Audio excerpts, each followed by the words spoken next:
রব্বুল আলামিনের হাবিব জনাব মুহাম্মদুর রাসূলুল্লাহ সাল্লাল্লাহু আলাইহি ওয়াসাল্লাম বলেছেন, কিয়ামতের ময়দানে আল্লাহর কসম করে বলছি, সেদিন জাহান্নামীদের ভীষণ কষ্ট হবে আর জান্নাতীদের জন্য অত্যন্ত আসান হবে, অবস্থাটা খুবই আরামের হবে। নবীজি বলেন, এক ফরজ নামাজ, এক ওয়াক্ত ফরজ নামাজ আদায় করতে যে সময়টুকুন লাগে, কিয়ামতের মাঠের এই সময় এত বড় বিরাট লম্বা সময় জান্নাতীদের জন্য এরকম হালকা হয়ে যাবে। সুবহানাল্লাহ। হযরত আবু সাঈদ খুদরী রাদিয়াল্লাহু তাআলা হাদিসটা বর্ণনা করেছেন, এক ওয়াক্ত নামাজটা ফরজ নামাজ পড়তে যতটুকু সময় লাগে, এতটুকু সময়ের ভেতরে জান্নাতীদের কারবার শেষ হয়ে যাবে। সুবহানাল্লাহ বিহামদি। আর ওদের কারবার তো শেষই হবে না। وَيَوْمَ تَشَقَّقُ السَّمَاءُ بِالْغَمَامِ وَنُزِّلَ الْمَلَائِكَةُ تَنزِيلًا। ওরা ফেরেশতা দেখতে চায়, সেদিন আসমান সমূহ বিদীর্ণ হয়ে মেঘ পুঞ্জ বেরিয়ে আসবে, আত্মপ্রকাশ করবে, তার ভেতর থেকে ফেরেশতারা ক্রমাগত নাযিল হতে থাকবে। আর অবস্থাটাই হবে, আল মুলকু ইয়াওমাইযিনিল হাক্কু লির-রাহমান ওয়া কানা ইয়াওমান আলাল কাফিরিনা আসীরা। আর সেদিনের বাদশাহী হবে কেবলমাত্র রহমানের। ওয়া কানা ইয়াওমান আলাল কাফিরিনা আসীরা। আর সেই কিয়ামতের দিন, সেই সময়টা হবে কাফেরদের জন্য বড়ই কঠিন। এখানে কিয়ামতের কিছু কথা বলা হচ্ছে, কিছু আভাস দেওয়া হচ্ছে যে আসমান সমূহ বিদীর্ণ হয়ে মেঘ পিণ্ড বেরিয়ে আসবে এবং তার থেকে ক্রমাগত ফেরেশতারা নাযিল হতে থাকবে। আল্লাহর হাবিব বলেছেন, কেউ যদি কিয়ামতের দৃশ্য দেখতে চায়, সেজন্য সূরা ইজা শামসু কুবিরাত ওয়া ইজা সামাউ ফাতারাত, ইজা সামাউ শাক্কাত, এই সূরাগুলি যেন পড়ে, তাহলে কিয়ামতের দৃশ্য তার চোখের সামনে প্রতিভাত হবে। কিয়ামতের দৃশ্যটা আসলে কেমন হবে সেই সূরাগুলি তেলাওয়াত করলে সে বুঝতে পারবে। যেমন আল্লাহ পাক বলছেন, إذا السماء فطرت وإذا الكواكب انتثرت وإذا البحار فجرت وإذا القبور بعثرت। যখন আকাশসমূহ চূর্ণ বিচূর্ণ হয়ে যাবে আর তারকাসমূহ বিক্ষিপ্ত হয়ে পড়বে, সমুদ্র মহাসমুদ্রগুলি দীর্ণ বিদীর্ণ হয়ে যাবে, কবরগুলি সব উদ্গীরণ করে দেবে, তার মধ্যে যা আছে সে সবগুলি। আবার আল্লাহ পাক বলেন, ইযা শামসু কুবিরাত ওয়া ইযান নুজুমু কাদারাত ওয়া ইযাল জিবালু সুয়িরাত। সূর্য যখন ঢেকে যাবে, তারকাগুলি যখন বিপর্যস্ত হয়ে যাবে আর পাহাড়গুলি যখন চালিয়ে দেওয়া হবে, এই দৃশ্য তোমরা দেখতে পাবে।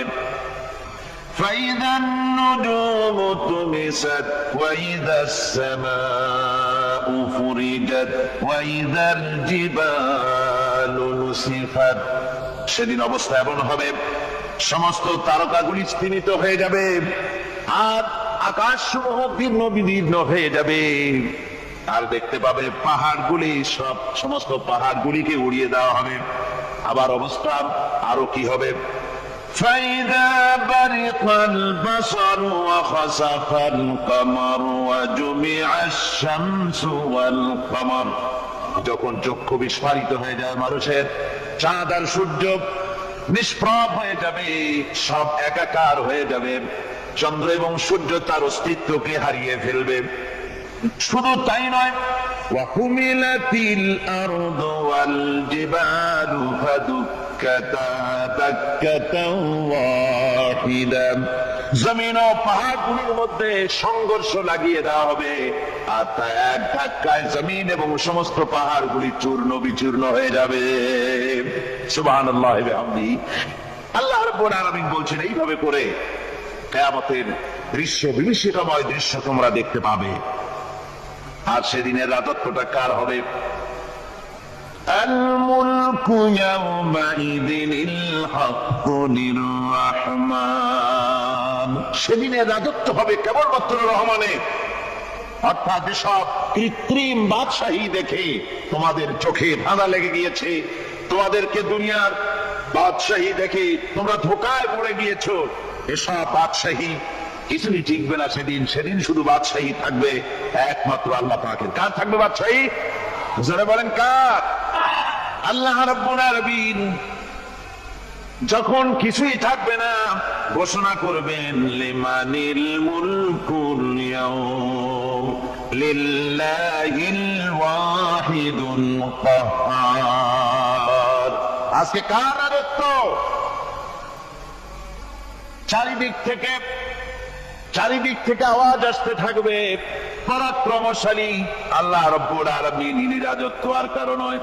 হাদিস শরীফে এসেছে, বুখারী মুসলিম শরীফের হাদিসে এসেছে, আল্লাহ নবী বলেন আল্লাহ রাব্বুল আলামিন তখন তার এক হাতে আকাশ মণ্ডলীকে ধারণ করবেন, আর এক হাতে জমিনকে ধারণ করবেন। আকাশ মণ্ডলী এক হাতে, জমিন এক হাতে। এভাবে আল্লাহ রাব্বুল আলামিন বলবেন আইনাল জাব্বারুন আইনাল মুতাকাব্বিরুন। কোথায় সেই স্বৈরাচারীরা? কোথায় সেই দুর্বিনীত অহংকারী স্বৈরাচার যারা আমার জমিনের উপরে, আমার মানুষের উপরে রাজত্ব চালিয়েছে? তারা আজকে কোথায়? কোথায় সেই অহংকারীরা? আল্লাহ পাক সেদিন যে বলবেন, সেদিন তো বলবেন, কিন্তু দুনিয়ার মাঝেও স্বৈরাচার যারা, অহংকারী যারা, তাদের শাস্তি পৃথিবীর বুকেও দেন, আর সেদিন তো দিবেনই। কত স্বৈরাচার আমরা দেখলাম, কত অহংকারী দেখলাম, যাদের তর্জনী হেরণে লক্ষ কোটি কোটি মানুষ উঠত আর বসত। তাদের জিল্লাতির সঙ্গে আল্লাহ রাব্বুল আলামিন কতজনকে বিদায় করে দিলেন। ফুলের মালা নিয়ে কুলাতে পারে নাই, পা থেকে শুরু করে গলা পর্যন্ত ফুলের মালা দিয়া ডুবাই দিল ভক্তরা। আবার আল্লাহ রাব্বুল আলামিন এমন শাস্তি দিলেন, ফুলের মালার পরিবর্তে জুতার মালা নিয়ে জেলের মধ্যে ঢুকাইয়া দিলেন। ঠিক কিনা গান? অহংকারী আর স্বৈরাচার যারা হয়, আল্লাহ পাক এভাবে তাদের দৃষ্টান্ত দেখিয়ে দেন। আমরা কত দেখলাম, 9 বছরের রাজা 10 বছরের সাজা। পৃথিবীর বুকে যারা অহংকার করে, যারা স্বৈরাচার হয়, আল্লাহর আইনকে যারা বৃদ্ধাঙ্গুষ্টি প্রদর্শন করে, আল্লাহ পাক তাদের জমিনেও দেখান। এখানে চূড়ান্ত ফয়সালা আল্লাহ করেন না, আসল ফয়সালার জায়গা তো আছেই, তবে এখানে নমুনা দেখায় দেন। কিন্তু মুশকিল হচ্ছে, ইতিহাসের সবচাইতে বড় শিক্ষা হলো ইতিহাস থেকে মানুষেরা শিক্ষা গ্রহণ করে না। একজনে যে কাম করে বিপদে পড়ে, আর একজন এসে আবার সেই পথেই অগ্রসর হয়, নিশ্চিত মৃত্যুর পথে। আমার বন্ধুগণ, আল্লাহ পাক বলছেন সেই দিন আমার রাজত্ব হবে, আর কারো রাজত্ব হবে না। وَكَانَ يَوْمًا عَلَى الْكَافِرِينَ عَسِيرًا। আর ওই দিনটা, ওই কিয়ামতের দিন হবে কাফেরদের জন্য সবচেয়ে কঠিন। সবচেয়ে কঠিন হবে কাদের জন্য? কাফেরদের জন্য। কাফের কারা? কাফের হচ্ছে তারা যারা নাকি আল্লাহর আইনকে অস্বীকার করেছে, আল্লাহকে অস্বীকার করেছে, আল্লাহর আইনকে অস্বীকার করেছে। ওরা কি? কাফের। কুফর শব্দের অর্থ হচ্ছে গোপন করা। এই জন্য অন্ধকার রাতকে আরবিতে কাফের বলা হয়েছে, অর্থাৎ যা সব জিনিসকে অন্ধকার দিয়ে ঢেকে দেয়। তো কুফর হচ্ছে সেই জিনিস যা মহাসত্যকে ঢেকে দেয়, সত্যকে, মহাসত্যকে ঢেকে দেয় যে জিনিস, সেটাকে কুফর বলা হয়। আর এই কাফের অন্ধকারে ঘুরে মরে, সে কোন আলোর খোঁজ পায় না। আল্লাহ রাব্বুল আলামিন বলেন, কাফেরদের কথা এখন শোনাচ্ছেন আল্লাহ পাক, ওয়াল্লাযীনা কাফারু আউলিয়াউহুমুত তাগুতু ইউখরিজুনাহুম মিনান নূরি ইলায যুলুমাত। যারা কাফের, যারা কুফরি অবলম্বন করেছে, তাদের সাহায্যকারী আর পৃষ্ঠপোষক হচ্ছে তাগুত। তাগুত বলা হয় সেই শক্তিকে যে শক্তি শুধু নিজেই আল্লাহর আইন অমান্য করে বসে থাকে না, বরং অন্যদেরকেও আল্লাহর আইন অমান্য করতে বাধ্য করে। ওদেরকে আরবিতে কি বলা হয়? তাগুত বলা হয়। আর এই তাগুতি শক্তি, এই তাগুত হয় তার সাহায্যকারী, যা তাকে আলো থেকে টেনে অন্ধকারের ভেতরে নিয়ে যায়। আর কাফের হচ্ছে আল্লাহ পাকের ভাষায় অর্থাৎ কোরআনের ভাষায় কাফের হচ্ছে সবচাইতে নিকৃষ্ট প্রাণী, সবচাইতে নিকৃষ্ট জীব, মহাসত্যকে যারা অস্বীকার করেছে, যারা আল্লাহকে মানে না, যারা আল্লাহ কোরআনকে মানে না, যারা ইসলামকে স্বীকার করে না, তারা সবচাইতে নিকৃষ্ট প্রাণী। আল্লাহ রাব্বুল আলামিন বলেন, ইন্না শাররাদ দাওয়াবি ইনদাল্লাহিল্লাযীনা কাফারু ফাহুম লা ইউমিনুন। নিশ্চয়ই আল্লাহর জমিনে সব বিচরণশীল জীব যত আছে, আল্লাহ বলছেন আমার জমিনে বিচরণশীল জীব যত আছে তার মধ্যে সবচাইতে নিকৃষ্ট প্রাণী হলো যারা ঈমান আনে নাই, যারা বিশ্বাস করে আমি আল্লাহকে, যারা পরকালকে বিশ্বাস করে নাই, যারা কোরআনকে বিশ্বাস করে নাই, যারা ইসলামকে বিশ্বাস করে নাই, পৃথিবীর মধ্যে তারা সবচাইতে নিকৃষ্টতম প্রাণী। আল্লাহ বলেন শুধু নিকৃষ্ট জনক নিকৃষ্ট প্রাণী বললেই সারে না, এরা হলো চতুষ্পদ জানোয়ারের মতো। কে বলতেছেন? আমি বলছি না, কিন্তু আল্লাহ পাক বলতেছেন চতুষ্পদ জানোয়ারের মতো কাফেররা। وَمَثَلُ الَّذِينَ كَفَرُوا كَمَثَلِ الَّذِي يَنْعِقُ بِمَا لَا يَسْمَعُ إِلَّا دُعَاءً وَنِدَاءً। এই কাফেরদের দৃষ্টান্ত হচ্ছে সেই রাখালের মতো, যে রাখাল তার পশুদেরকে ডাকে, আর ওই পশুরা একটা ডাক শোনে মাত্র, কিন্তু কি যে বলে তা তো পশুতে বোঝে। কথা বুঝতে পেরেছ? صم بكم عمي فهم لا يعقلون। এরা বোবা, এরা বধির, এরা অন্ধ, এ কারণেই কোনো কথা বোঝে না। এরা চতুষ্পদ জানোয়ারের চাইতেও নিকৃষ্ট, যাদেরকে আমি আল্লাহ বলেন, যাদেরকে আমি চোখ দিলাম, চোখ থাকতে হক দেখলো না, সব দেখলো, হক দেখে নাই চোখ দিয়া, এই চোখ দিয়া সব দেখলো, নারীর সৌন্দর্য উপভোগ করলো, আর নারীর অঙ্গ প্রত্যঙ্গ নিয়ে নানা ধরনের গল্প লিখলো, কবিতা লিখলো, কিন্তু এই সৌন্দর্য যিনি দিলেন তারেও চিনল না। আছে না কত কবি আমাদের দেশে? আমার দেশের সেই কবি জাতীয় পুরস্কার পায় যে কবি নারীর বিশেষ বিশেষ অঙ্গ নিয়ে বেশি করে নির্লজ্জ কবিতা লিখতে পারে, ওই হলো সবচেয়ে বড় কবি। আমার বন্ধুগণ, একজন বুজুর্গ ব্যক্তি তিনি পথ দিয়ে যাচ্ছিলেন, তো সে পথে এক সুন্দরী যুবতী মেয়েকে দেখে সেই যুবতী মেয়ের দিকে এই বুজুর্গ ব্যক্তি এক নজরে তাকায় আছে। তখন এই ঘটনাটাকে কবি এভাবে লিখতেছেন সাজায়, একদা সুখদায়ক প্রমোদা বদন দর্শন করিব ঝরিল নয়ন, হেসে কহে সে রূপসী সবিস্ময় মন, কহ দেখি মহাশয় কহ কি কারণ, বিষয় বিরাগী তুমি ভুবনে প্রচার, কি হেতু জন্মিল তব মানস বিকার, সামান্য ললনারু করি দর্শন, উচিত না হয় তব অশ্রু বরিশন। বুজুর্গ ব্যক্তি ওই মহিলার দিকে তাকিয়ে তাকিয়ে কাঁদতেছেন। সুন্দরী মহিলা বলেন, আল্লাহর বুজুর্গ বান্দা, আপনি এলাকার ভিতরে বুজুর্গ এবং পীর হিসাবে, বুজুর্গ ব্যক্তি হিসাবে আপনি বিখ্যাত। আজকে আমাকে এখানে দেখে আপনি আমার দিকে তাকায় আমার রূপ উপভোগ করতেছেন আর কাঁদতেছেন। আপনার মতো সংসারে বিরাগী মানুষ আমার মতো একটা সুন্দরী মেয়েকে দেখে এভাবে কাঁদা ঠিক না। বুজুর্গ ব্যক্তি বলছেন, হেসে কহিলাম বলে পরহ শ্রবণ, নেত্র ঝরে তবু হেতু ভেব না এমন, যে শিল্পী রচিল ওই সুধাংশু বদন, তাহার তরে ঝরে নেত্র নয়নে জীবন।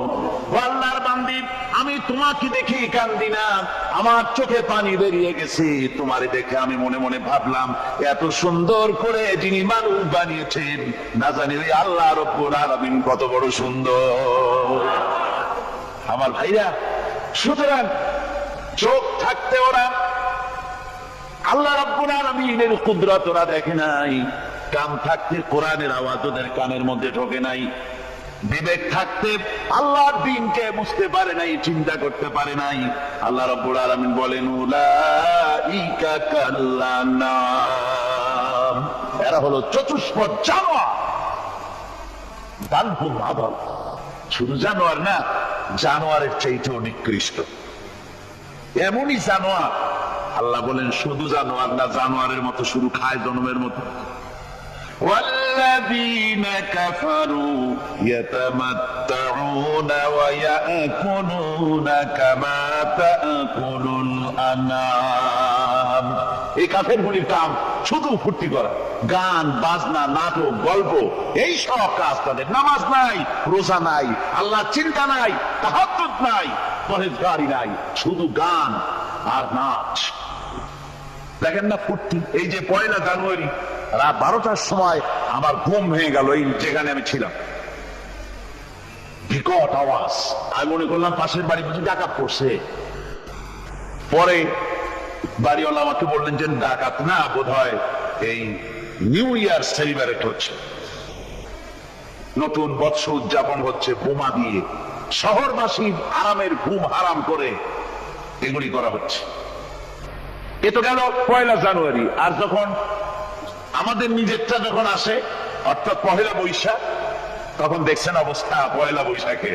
এবছর আমাদের দেশে 1 বৈশাখে ঢাকায় যে দৃশ্য আমি টিভির মধ্যে দেখলাম, তাতে আমার মনে হয়নি যে 12 কোটি মুসলমানের দেশে রাজধানীতে এই দৃশ্য হচ্ছে। আমার মনে হচ্ছে এটা বুঝি কলকাতা অথবা অন্য কোন শহর হবে।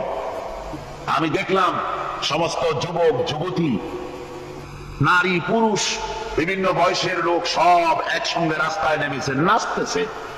তার মধ্যে বুদ্ধিজীবী আছে, শিক্ষিত লোক আছে, সমানে নাচতেছে। আর তাদের মুখোশ পরা, বানরের মুখোশ, কুকুরের মুখোশ, শূকরের মুখোশ, ঘোড়ার মুখোশ, পাতিশিয়ালের মুখোশ, এই মুখোশ পরে এভাবে নাচতেছে। আমি চিন্তা করলাম, নববর্ষের সাথে কুত্তার মুখোশের সম্পর্ক কি? নববর্ষের সাথে পাতি শ্রীগালের মুখোশের সম্পর্ক কি? তাহলে ওরা কি বলতে চায় যে আগামী বছরটা আমরা কুত্তার ভূমিকায় অ্যাক্টিং করব, অথবা শ্রীগালের মতো ধূর্তামি করবো জাতির সাথে?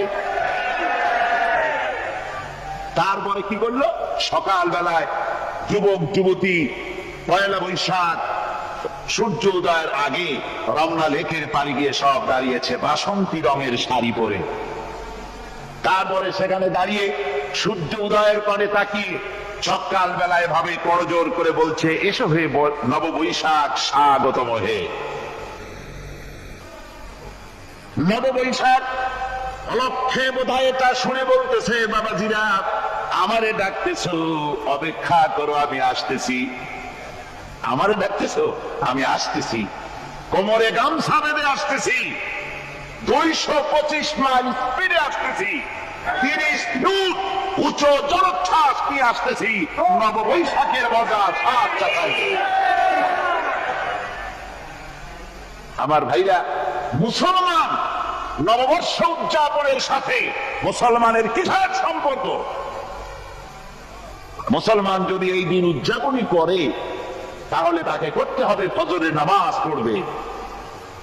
মুসলমান নববর্ষ উদযাপন করবে, ফজরের নামাজ পড়বে, তারপরে কোরআন শরীফ তেলাওয়াত করবে, দরুদ শরীফ পড়বে, আল্লাহর দরবারে হাত তুলে বলবে, রব্বুনা রব্বিন, 31 বছর পার করে দিলাম, নাফরমানি ছাড়া কিছুই তো করি নাই, বিগত বছরে যা করেছি মাফ করে দাও, আগামী বছরটা গোটা জাতি আর দেশের জন্য কল্যাণকর মঙ্গলময় করে দাও। এটাই তো বলা উচিত ছিল নাকি? বলে না করে, তা না বলে বৈশাখের পরিচালককে না ডেকে সরাসরি বৈশাখকে আহ্বান করা হয়েছে। আর বৈশাখ আহ্বান করার মজা জনমের মতো দেখাই দিয়েছে। আল্লাহ রাব্বুল আলামিন তাই বলেন, কাফেররা তাদের কাজ হলো শুধু খাওয়া, তারা এমন খাওয়া খায় জনমের মতো খায়। ইয়াকুলুনা কামা তাকুলুল আনাম, জানোয়ারে যেমন খায় ওই রকম খায়। তার মানে খায়, একটু বিসমিল্লাহ কয় না, খায় যখন ছেড়ে দেয় তখন আলহামদুলিল্লাহ বলে না। বাভারটা খায়, আবার বাভারটা খায়, ডাব একটা কাটলো বিসমিল্লাহ নাই, খাইলো, 2-4 ঢোক খাইয়া পুরা ডাক্তার ফেলাই দিল। ডাবটা কি তোমার বাজান তৈরি করছিল নাকি? একটু বিসমিল্লাহ বললা না, একটু শুকরিয়া আদায় করলাম। আমি গত এই ডিসেম্বর গেল, ডিসেম্বরের 16 তারিখ আমেরিকা থেকে এসেছি। ওখানে দেখলাম তারা প্রতি নভেম্বর মাসে শেষ বৃহস্পতিবার থ্যাঙ্কস গিভিং ডে অবজার্ভ করে। তা আমি জিজ্ঞেস করলাম, থ্যাঙ্কস গিভিং ডে জিনিসটা কি? ওরা বললো, এটা হচ্ছে এই যে গড আমাদেরকে সারা বছর ভালো খাওয়াইছে, আমাদেরকে ভালোভাবে পড়াইছেন, সুন্দর রেখেছেন, এই জন্য আমরা গডকে থ্যাঙ্কস দিই নভেম্বরের এই শেষ দিনটিতে। সারা বছরে ভালো খাইছি, ভালো থাকছি, এই জন্য গভর্নমেন্টকে মানে গডকে থ্যাঙ্কস দিলাম। আমি আমার আলোচনায় সেখানে বললাম যে দেখেন, রাশিয়ার সাথে আমেরিকার পার্থক্য তো এখানে, ওরা গডকে অস্বীকারই করেছে, গডই মানে না। আর এরা গডের নামাজ রোজা বা ইবাদত কিছু করুক আর না করুক, গডের অন্তর থেকে ধন্যবাদ দেয়। ওরা ওদের ডলারে লিখেছে, ইন গড উই ট্রাস্ট, প্রত্যেকটা ডলারে লেখা আমরা গডে বিশ্বাস করি। তো শুকর আদায় করলে তো আল্লাহ বাড়িয়ে দিবেন। আল্লাহ রাব্বুল আলামিনের সুন্নাত হলো, শুকর যদি কেউ আদায় করে আল্লাহ বাড়িয়ে দেন। লা ইন শাকারতুম লাযীদান্নাকুম ওয়া লা ইন কাফারতুম ইন্না আযাবী লাশাদীদ। আমার নিয়ামতের শুকর যদি আদায় করো আমি বাড়ায় দেব, আর যদি নিয়ামতের শুকর আদায় না করো তাহলে মস্ত বড় শাস্তি তোমাদের জন্য রেখেছি। তো আমেরিকা শুকর আদায় করে নিজেরা খাইয়া, কিন্তু ওদের জমিন হলো বিশাল জমি। আমি কয়েকবার গিয়েছি এবং বহু স্টেট সফর করেছি। ওদের জমিন এত ফার্টাইল, জমিনে যদি রীতিমতো তারা ফসল ফলাতো, এই ফসল সারা দুনিয়ার দরিদ্র মুখ্য জনতাকে খাওয়াইয়া বাঁচাইতে পারত। কিন্তু ওরা তা করে না। ওরা করে কি? ওরা মুনাফার হার, বাজার দর ঠিক রাখার জন্য নির্দিষ্ট পরিমাণ জমিনের ফসল ফলায়, কিন্তু জমিন এতই উর্বর, ওদের মেজারমেন্ট করা, মাপ করা, হিসাব করা ফসল হয় না, ফসল হয় বেশি। তখন বাড়তি ফসলকে তারা প্রতি বছর লক্ষ লক্ষ টন আলু আর গমকে তারা সমুদ্রে নিক্ষেপ করে। তাদের আলু এবং গম সেই সময় তারা নিক্ষেপ করে সমুদ্রে যখন ইথিওপিয়া, সুদানে মানুষ না খেয়ে মরছে। পৃথিবীর বিভিন্ন দেশে মানুষ ক্ষুধার যন্ত্রণায় যখন চিৎকার করছে, আর তাদের এই চিৎকারে আকাশ বাতাস ভারী হয়ে যাচ্ছে, তখন ওরা এই কামটি করছে। তাই আমি ওই প্রথম দিন বলেছিলাম যে রাশিয়া যেমন খান খান হয়েছে, অস্তিত্ব বিলুপ্ত হয়েছে আল্লাহর সাথে নাফরমানি করার কারণে। আপনারা বলতে পারেন কমিউনিজম কি একটা সহজ ব্যাপার? একটা বিরাট শক্তি পৃথিবীর বুকে, কত দেশ তারা ডমিনেট করতেছিল। কোন যুদ্ধ নাই, কোন রক্তপাত নাই, বিনা ধাক্কায়, বিনা বাতাসে, বিনা ঝড়ে বিশাল মহিরুহু চিৎপটান। এটা হলো কেন? কেন হলো রাশিয়ার এই দশা? আমি লালদিঘির ময়দানে বলে গেছিলাম, আমি চিন্তা করে যেটা পাইছি সেটা হচ্ছে দুনিয়ার সমস্ত মতবাদ আল্লাহকে কোনো না কোনো প্রকারে স্বীকার করে।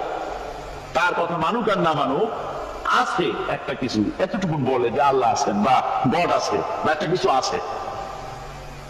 কমিউনিজম, সমাজতন্ত্র হলো পৃথিবীর একমাত্র নিকৃষ্ট মতবাদ, যে মতবাদ সরাসরি আল্লাহকে স্বীকার করেছে, বলেছে আল্লাহ নাই, দেয়ার ইজ নো গড। তারা ধর্ম কাফির বলেছে। আল্লাহ পাক তাই কোন যুদ্ধ ছাড়া, কোন মারামারি ছাড়া, কোন রক্তপাত ছাড়া এই বিশাল শক্তিকে ফুৎকারে উড়িয়ে দিলেন, তুলার মতো হয়ে, গোটা রাশিয়া তুলার মতো হয়ে, পেঁজা তুলা, ধোনা তুলার মতো হয়ে সব উড়ে চলে গিয়েছে, অস্তিত্ব বিলুপ্ত হয়ে গিয়েছে। কিন্তু আমাদের দেশের খুচরা কমিউনিস্টরা এখনো স্বপ্ন দেখে ওই যে কালকে বলেছি, তারা বলে কলমের খোসা এটা এখনো নষ্ট করা যাবে না, এটা এখনো চালু করা হবে, এখনো চীনে আছে, এখনো কিউবায় আছে। ওই কিউবা থেকে, চীন থেকে ফিদেল কাস্ট্রোর একটু আওয়াজ শোনে, চীন থেকে মিস্টার ব্যাং নাকি জানি না, ব্যাং এর আওয়াজ শুনে আর তাই মনে করে এ বুঝি সমাজতন্ত্রের বিজয়ের গান। না, চীন থেকে আর কিউবা থেকে যে আওয়াজ আজকে উঠতেছে, এই আওয়াজ সমাজতন্ত্রের বিজয়ের আওয়াজ নয়, এটা হলো সমাজতন্ত্রের মরণ যন্ত্রণার গোঙানির আওয়াজ। কাজী এরা দুনিয়ার বুকে শুধু আনন্দ এবং ফুর্তি করে, আল্লাহর হককে, আল্লাহকে চিনতে তারা ব্যর্থ হয়েছে। আল্লাহ রাব্বুল আলামিন বলেন, অবিশ্বাসীদের কৃতকর্ম, তাদের কাজগুলি, তাদের কর্মফল সব নিষ্ফল হয়ে যাবে। والذين كفروا أعمالهم كسراب بقيعة يحسبه الظمآن ماء। আল্লাহ পাক বলেন, কাফের যারা, অবিশ্বাসী যারা, যারা আমাকে অস্বীকার করেছে, অবিশ্বাস করেছে, তাদের আমলগুলি হলো মরুভূমির মধ্যে মরীচিকার মতো। মরুভূমির মরীচিকা, মানুষ যখন মরুভূমির ভিতর দিয়ে যায়, পানির পিপাসা লাগে, দূরে দেখে পানি চিকচিক করতেছে, আর ওই মরীচিকা যেটাকে সে পানি মনে করেছিল,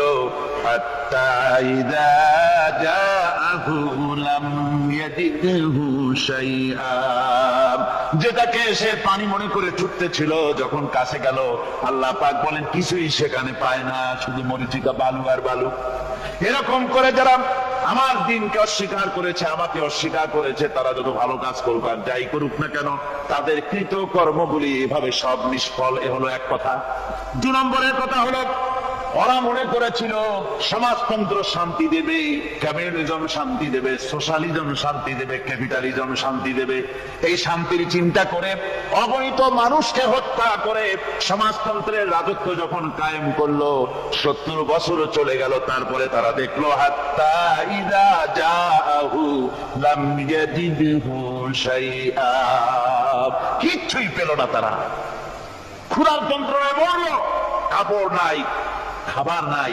তারা ওই রাশিয়া থেকে, চেকোস্লোভাকিয়া থেকে, যুগোস্লাভিয়া দিয়া, রোমানিয়া থেকে, হাঙ্গেরি এবং পোল্যান্ড আর মঙ্গোলিয়া থেকে সেখানে সমাজতন্ত্র তাড়াতে আমরা যাই নাই।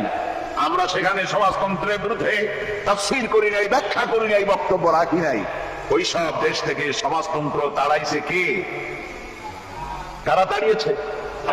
না না, ওরা নিজেরাই, সেই দেশের জনগণই এটাকে উৎখাত করেছে তাদের জমিন থেকে। আল্লাহ পাক বলছেন, যারা আমার দিনকে, আমার বিধানকে যারা অস্বীকার করবে, তারা এই অস্বীকারী অবস্থায় যদি মৌত হয়, আমার সমাজতন্ত্রী কোনো ভাই যদি মাহফিলে থাকেন, কমিউনিস্ট কোনো ভাই যদি মাহফিলে থাকেন, তাহলে শুনুন আল্লাহ কি বলতেছেন। আল্লাহ দিনকে, আল্লাহর কোরআন, পূর্ণাঙ্গ জীবন বিধান, অর্থনীতি আছে, সমাজনীতি আছে, রাজনীতি আছে, কথা যারা বিশ্বাস করে না, কোরআনকে শুধুমাত্র নামাজ, রোজা, হজ, যাকাত আর বেহেশত দোজখ দ্বারা মনে করে, জীবন ব্যবস্থা মনে করে না, এই অবস্থায় যদি মারা যায়, আল্লাহ রাব্বুল আলামিন বলেন, ইন্নাল্লাযীনা কাফারু ওয়া মাতু ওয়া হুম কুফফারুন উলাইকা আলাইহিম লানাতুল্লাহি ওয়াল মালাইকাতি ওয়ান নাসি আজমাইন। আল্লাহ রাব্বুল আলামিন বলেন, আমাকে অস্বীকার করার অবস্থায়, আমার দিনকে, বিধানকে অস্বীকার করার অবস্থায় যদি মৌত হয়ে যায়, তাহলে আল্লাহ, ফেরেশতা এবং তাম পৃথিবীবাসীর অভিসম্পদ তার উপরে হতে থাকে লানত।